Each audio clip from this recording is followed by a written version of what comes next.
Hi everyone, it's Evangeline here at etrailer. Today we're taking a look at the Thule Motion 3 Rooftop Cargo Box. This is going to be the XL version, or the 18 cubic foot box that will protect your cargo, but also has a bunch of different features to make that process a lot easier for you. We're going to take a look at some of those features, and I'll also show you how to get this set up for your vehicle and your cargo right here. If you need to carry around cargo, but you want to make sure it's protected from the elements, a big question is, how well does it protect it? Well, your box is going to be made of ABS plastic, and you have your glossy lid, whether glossy black or glossy gray, and then you have your more textured bottom base. Both of them are designed with different angles and different design features to them to make it more low profile, sleek, and clean. You'll notice that it's tapered both in the front as well as the back, just to help out with wind drag and resistance, but also to make it more versatile for more vehicles. This box weighs 51 pounds and has a weight capacity of 165 pounds. However, that weight capacity, you do have to check your crossbar capacity and your roof capacity first. If any of those numbers are lower than 165, go ahead and follow whichever is lower, and that will help you figure out how much cargo can you actually carry. For the length, it's going to be 85 inches and 1/8 of an inch long. Your height is going to be 16 inches and 15/16 of an inch tall. And as for the space it'll take up on your crossbars, well, that's me 35 inches wide. These measurements are important if you want to carry around something else on your roof as well as your box. Pretty standard dimensions for a rooftop cargo box. Where this really shines is once you start getting it onto your roof and how easy it is to clamp down, as well as the different features to make it easier to load things up into the box. So let's go take a look at that process as well as those different features. When your box arrives, it's going to be ready to go out of the box. All you need to do is grab a second person to help you get it onto your crossbars.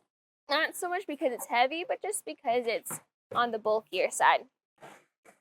Once you get it onto your bars, you can then fine-tune its position to match your vehicle and your needs. This has a good range of crossbar spread that this can accommodate, all the way from a minimum of 21 inches and 5/8 all the way to 35 and 7/8. Now, if you need to, you can push the box back and forth on that crossbar to get the best fit on your vehicle.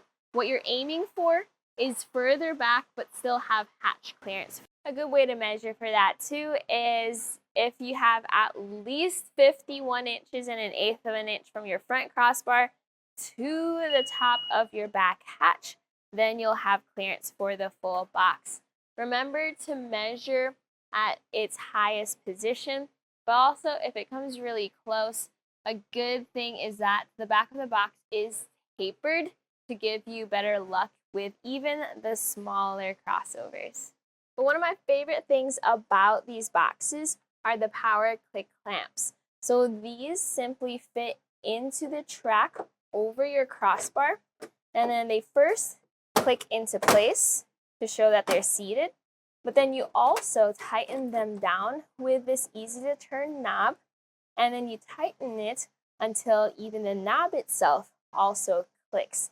This shows you that you have enough tightness and enough torque around your crossbars. It's a good way to check real quick if everything's still tightened down. This is also a dual access box, which means you can open it on both sides. This helps you organize cargo more strategically, having easy access items towards the side where you might put your box, or you can have it centered if that makes sense on your vehicle. This also helps out when clamping down the box, just because you will have to open both sides to access both sides of the clamps. But once everything is secure, this is going to be a great time to load your cargo up. Now, on each side of the box, you're going to have hinges. And these hinges are very helpful because I've noticed that they do support a good amount of weight, but they don't bind up when I lift everything up. You also have the hinges making sure that things close properly once it's time to latch down your box. The box has security features too. Both sides lock, and you do get 2 keys. They are keyed alike.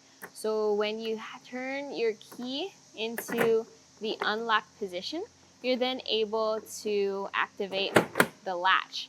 I like the latch. That was a quick and easy squeeze. And then I can then use 2 hands to lift the lid up and then get access to my cargo. When I need to bring the lid back down, I have this pull string that brings the lid into a more easy to reach position. And then we have this really wide ledge. That's nice because we need a good amount of leverage to make sure that the box fully closes. And you can double check if it closes or not by that red indicator. So here, it's not actually fully closed, and I can check that by not being able to remove the key. Use that ledge to really bring it down, and now I can grab the key and go. So if your key is in hand, that helps you know that your box is locked. All these measurements and features and dimensions are there just to explain the versatility of the box, because really the most important thing is, will it even fit your vehicle? And the answer usually is yes. So after that, your next question is, will this fit all the cargo that I want to carry? With this being the 18 cubic foot box, you're gonna have a good amount of space for a lot of items. You're also gonna have a little bit of extra height compared to your low profile boxes. To maximize your 18 cubic feet, you also have different features in there to help you really store your items. One of the features are the 6 anchor points and the 3 cam buckle straps included with your box. This helps cinch down your smaller things or longer things to prevent them from sliding around. You also have different grooves on the bottom base, as well as areas where water can pool, and that makes it easier to just mop right up. The height of the box for interior dimensions is 13 inches and 13/16 of an inch, but that is measured from the top ridge of your base. So you might be able to get a little bit more height throughout the box, but good rule of thumb is please don't carry a suitcase or bag that's taller than 13 inches. So let's take a look at some of the things you might be able to carry. For skis, this can carry skis up to 200 centimeters, which is very impressive for a roof box. This is also a great example of the ridges on the base to prevent the skis from sliding around. You can also carry snowboards, and our description explains how many skis or how many snowboards you can carry. But the perks of this style is you can put your skis off to one side and put your bags to the other. So this is what it's gonna look like once you have different types of cargo in there. You have your larger dry bags, you have your skis held in by their own strap. You also have your sleeping bag and your chairs. With the dimensions given for height as well as length, this is very versatile, enough to carry gear for about 4 people per Thule. Of course, the amount of gear you might have will be different, but hopefully you're able to see just how much height you have for larger objects, but also how much length you have, especially for those longer skis. If you're comparing roof boxes, I have this big video out there choosing a roof box which goes over all the different roof box options, but the closest option to the Thule Motion 3 is going to have to be the Yakima Skybox NX. This is also available in an 18 cubic foot box size, and when it comes to the dimensions, they're pretty similar, with a Thule being about a 1/4 inch taller when it comes to height. The Thule, though, is going to outperform when it comes to longer items like your skis, with having up to 200 centimeter long skis, while the Yakima is in the 192 centimeter range. Another difference is going to be the gloss. The Thule is extremely glossy, which I usually don't like because I leave handprints on glossy roof boxes, although this hasn't seemed to be retaining those handprints as much as their old design was, while the Yakima Skybox NX has that textured matte but also glossy finish, which I think is more forgiving of scratches and scuffs. But those are all looks. When it comes to functionality, the main difference is going to be, do you need to carry those longer items, and do you like the more sleek look that the Motion 3 has, or do you want maybe a taller box all throughout with the Yakima Skybox and that textured finish?